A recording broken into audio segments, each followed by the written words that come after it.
शुरू कर दी। जब 2010 में अन्ना आंदोलन शुरू हुआ तो उस वक्त मुझे अमेरिका गए हुए 8 साल हो चुके थे। मैं 2002 में गया था, वहाँ पर जाके मैंने MBBS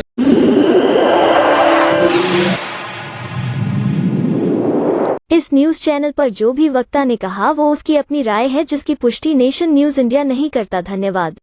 मैंने इंडिया से किया था, लेकिन उसके बाद मैंने वहाँ पे नियोनेटल मेडिसिन और पीडियाट्रिक्स में अपनी फेलोशिप और सीनियर रेजिडेंसी की। और उस वक्त जब 2008 में मैं स्पेशलिस्ट डॉक्टर बना न्यूबॉर्न बेबीज का, तो तब भी मन में एक चाहत थी कि भारत में पॉलिसी कैसे सुधारी जाए, क्योंकि आप सब जानते हैं कि good policy is good politics. आज विकसित देशों में और भारत में अगर हम चीज़ों पर ध्यान दें तो लगता है कि पॉलिसी, राजनीति शब्द इतना महत्वपूर्ण है और संस्कृत का ये शब्द सब कुछ बयान करता है। राज्य की नीति, राजनीति ये नहीं कि मैंने क्या भाषणबाजी दी, मैंने किस किस्म के कपड़े पहने हुए हैं, मैंने बाजू किस ढंग से मोड़ी में मोटरसाइकिल पे कैसे बैठते हैं, गाड़ी से कैसे उतर दूँ। इट्स ऑल अबाउट राज्य की नीति, यानी कि आपकी पॉलिसी। तो भ्रष्टाचार से लड़ने का मन था।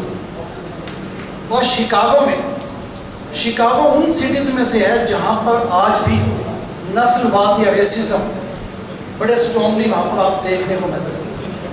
जो अपने भारत में जिस प्रकार की समस्याओं को हम जूझते हैं, जो जातिवाद यहाँ पे है, वहाँ पे अमेरिका उसको नस्लवाद के रूप में देखता है। शिकागो ऐसा सिटी है जहाँ पर segregation of blacks and whites आपको स्टार्कली वहाँ देखने को मिलता है।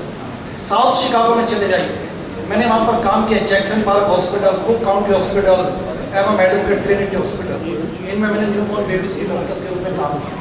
वहाँ पर जो ये आपको स्टार वे में दिखता है, जिस प्रकार स्पष्ट रूप से दिखता है, और जिस प्रकार से मार्जिनलाइज्ड कम्युनिटीज को वहाँ पर नस्लवाद के नाम पर दबाया जाता है, जबकि कॉन्स्टिट्यूशन, आज अपने कॉन्स्टिट्यूशन कॉपी यहाँ पर है बाबा साहेब अम्बेडकर ने बनाई थी, लेकिन वहाँ पर भी कॉन्स्टिट्यूशन आम आदमी के साथ खड़ा है, लेकिन तब भी रेसिज्म या नस्लवाद वहाँ जिंदा है।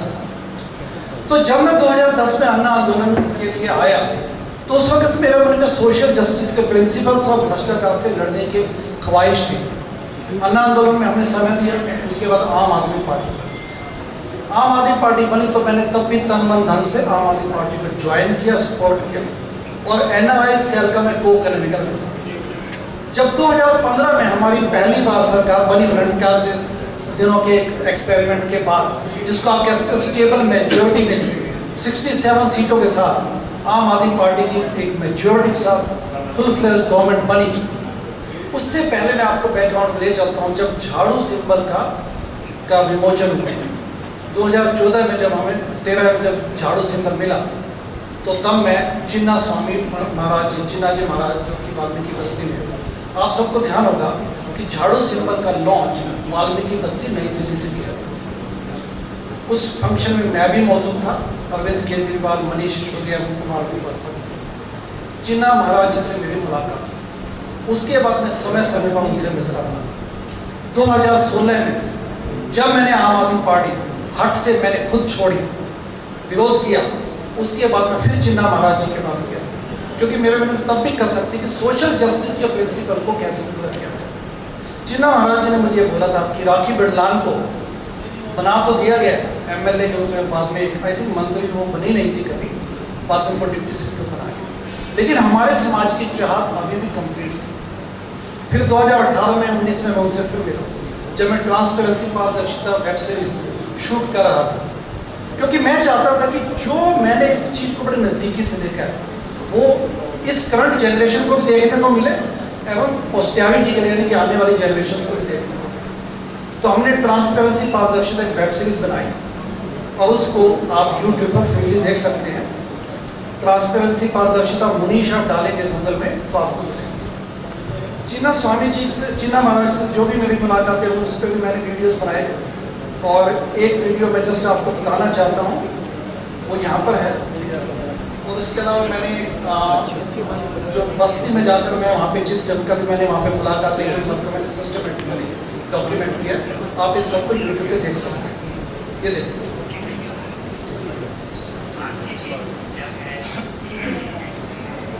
एनीवे इसको आप देख सकते हैं। कमिंग बैक टू दिस, उसके बाद तो मेरा जो मन था और हमारे साथियों का मन था वो भ्रष्टाचार का निवारण एवं सोशल जस्टिस। बातें आगे बढ़ती गई, कोविड आया, उसके बाद मैं वापस अमेरिका चला गया। पिछले 6 महीने पहले हमने भारतीय लिबरल पार्टी की स्थापना की। मीनवाइल ये भटकाव जारी था और डीसी कपिल साहब से मुलाकात। डीसी कपिल साहब से मैं पिछले कई हफ्तों में कई बार मिल चुका हूँ, उनका धन्यवाद कि वो ऑफिस में। जब 2015 में हमारी गवर्नमेंट बनी तब संदीप वाल्मीकि भी हमारे मंत्री थे। उनसे मेरा अक्सर उठना बैठना होता था, क्योंकि मैं उस वक्त स्वास्थ्य मंत्री के साथ भी मतलब मैं उनके साथ हेल्थ एडवाइजर का काम करता। वो भी अपनी वही वेदना बताते हैं कि मैं मिनिस्टर हूँ लेकिन मुझे कुछ काम नहीं करने दिया। तो जब डीसी कपिल साहब से मुलाकात हुई तो मुझे लगा कि जैसे मन चाही बात जिसके पीछे हम काफ़ी सालों से भटकाव में थे, सरवर साहब भी आए, तो लगा कि ये सब आई थिंक बहुत अच्छे ढंग से इस चीज़ को आगे बढ़ाया जा सकता है। राष्ट्रीय भागीदारी मोर्चा आपने बनाया, इसके लिए आपका धन्यवाद, आपको साधुवाद कि आपने इस पे अच्छी सोच, जो बाबा साहेब आम्बेडकर कहते थे, जो काशीराम जी कहते थे, उसको आगे बढ़ाने के लिए आपने एक प्रकार से दृढ़ निश्चय किया। भारतीय लिबरल पार्टी का ऑफिस फैज रोड, गली नंबर 14 की फैज रोड पे ही है। आप सभी का स्वागत है। हम उसी सिद्धांत को आगे बढ़ाने के लिए कटिबद्ध हैं और कपिल साहब से इस विषय में इनफॉर्मल वे में, फॉर्मल वे में काफ़ी बातें भी हुई। अपने अकबर खान साहब महासचिव हैं पार्टी के, वो भी यहाँ पे मौजूद है और उनसे भी लंबे समय से इस किस्म की बातें हुई हैं। एक साहब ने अभी बताया कि भागीदारी के तहत डिप्टी सीएम एक मुस्लिम बंधु को बनाया जाए और गृह मंत्री उनकी, जैसे उन्होंने बड़े अच्छे, गृह मंत्री का मतलब एक बाकी बिहारी, इस किस्म का एक व्यक्ति जो लड़ सके, तो उन्होंने उसमें एक सिख व्यक्ति का सुझाव दिया, जो कि बड़े अच्छे ढंग से उन्होंने बात कही। तो मैं आज यहाँ पर भारतीय लिबरल पार्टी के माध्यम से इस मंच पर, क्योंकि हम प्रेस कॉन्फ्रेंस करना चाहते थे आने वाले दिनों में, लेकिन आज मैं अपने सभी साथियों के बीच में कहना चाहता हूँ कि भारतीय लिबरल पार्टी के माध्यम से हम सब लोग मिलकर पहले दलित मुख्यमंत्री दिल्ली के सपने को साकार कर सकते हैं और साथ ही साथ तो दलित सीएम भारतीय लिबरल पार्टी के माध्यम से दिल्ली को दिया जा सकता है और दिलवाएंगे। साथ ही साथ इससे एक बात भी तय होती है कि जो पार्टी की टॉप लीडरशिप है वो स्वयं चुनाव लड़ने में इंटरेस्टेड नहीं है। सेकंड पॉइंट, जैसा कि कपिल साहब ने भी सुझाया कि डिप्टी सीएम की 2 पोजीशंस के लिए मुस्लिम बंधु एवं एक ओबीसी व्यक्ति को लाया जा सकता है। अब आप मेरे से पूछेंगे कि भ्रष्टाचार की लड़ाई कैसे लड़ी जाएगी? सोशल जस्टिस के साथ साथ भ्रष्टाचार भी अपनी, क्योंकि सारी लड़ाई कोई भ्रष्टाचार की है। एनटीए देख लीजिए आप, ईवीएम का मामला देख लीजिए आप, दिल्ली में जो ये अभी हालत हुई पिछले 3 दिन में बारिश की, पूरे देश में कट एंड कमीशंस का जाल बिछा, कट एंड कमीशंस। भ्रष्टाचार अपने देश में कण कण में यहाँ पर विद्यमान है और जब तक उससे लड़ेंगे नहीं तो सोशल जस्टिस का प्रिंसिपल अधूरा हो जाएगा। तो इसलिए भारतीय लिबरल पार्टी ने इसका यह सोल्यूशन निकाला है कि हम ऑफकोर्स इसमें लीगल एक्सपर्टीज और लीगल एडवाइस दी जाएगी, लेकिन जैसे हमने दिल्ली डायलॉग कमीशन बनाया था, आपको ध्यान होगा 2015 में जैसे सरकार बनी तो पहले अनाउंसमेंट थी डीडीसी की, Delhi development and dialogue commission, जिसको एलजी साहब ने 2 दिन पहले ध्वस्त किया, एबोलिश किया। बड़ी खुशी की बात है। मैं 2016 से बोलता आया हूँ कि DDC is like a white elephant. ये दिल्ली सरकार एवं दिल्ली के टैक्स पेयर्स पे एक खर्चा है, क्योंकि डीडीसी ने कोई काम नहीं पिछले काफ़ी सालों। तो एलजी साहब ने बड़ा अच्छा काम किया, डीडीसी को ध्वस्त किया। लेकिन भारतीय लिबरल पार्टी की सरकार जो अपनी बनेगी उसमें पहला कमीशन होगा करप्शन मॉनिटरिंग एवं सॉल्यूशन कमीशन, या इसको हम सिंपली एंटी करप्शन कमीशन कह सकते हैं। नेचुरली पहले ऐसी कुछ बॉडीज हैं जैसे कि एंटी करप्शन ब्यूरो है अपने देश में, अपने दिल्ली में, और साथ ही साथ लोकपाल स्टेट लेवल पे भी है। तो ये अपने को निकालना पड़ेगा सोल्यूशन एक्सपर्ट ओपिनियन के द्वारा कि करप्शन को भी शुरू से कैसे कंट्रोल किया जाए, ताकि अपनी सीएम की कुर्सी पे कोई भी व्यक्ति बैठा हो, लेकिन करप्शन को कमिटमेंट जो करप्शन कमीशन जो चाहेगा, जिस प्रकार से इन्वेस्टिगेशन करेगा। एक आम आदमी करप्शन की शिकायत लेके आता है, वो कहते हैं कि मेरे मोहल्ले में ये काम नहीं हुआ, तो एंटी करप्शन कमीशन उस चीज को उतनी संजीदगी से लेगी जितने संजीदगी के साथ हम करप्शन का, जिस संजीदगी से सोशल जस्टिस का प्रिंसिपल अपनाना चाहते हैं। तो अंत में मैं बात लंबी न कह के आप सभी का स्वागत करता हूँ। मुझे खुशी है कि हम अपने इस सपने को सब मिलकर पूरा कर सकते हैं और दिल्ली के माध्यम से पहला दलित सीएम बनेगा, उसके बाद पूरे देश में इस बात की अलग जगाएंगे और बाबा साहब अम्बेडकर के जो सपना था उसको पूरा करेंगे ताकि सोशल जस्टिस का प्रिंसिपल भी पूरा हो सके। मैं कहता हूं कि अगले 5 सालों बाद, यानी कि दिल्ली में पहला दलित सीएम बनेगा, 5 सालों बाद देश तैयार हो जाएगा। अगले 5 सालों में देश में पहला दलित प्राइम मिनिस्टर देगा।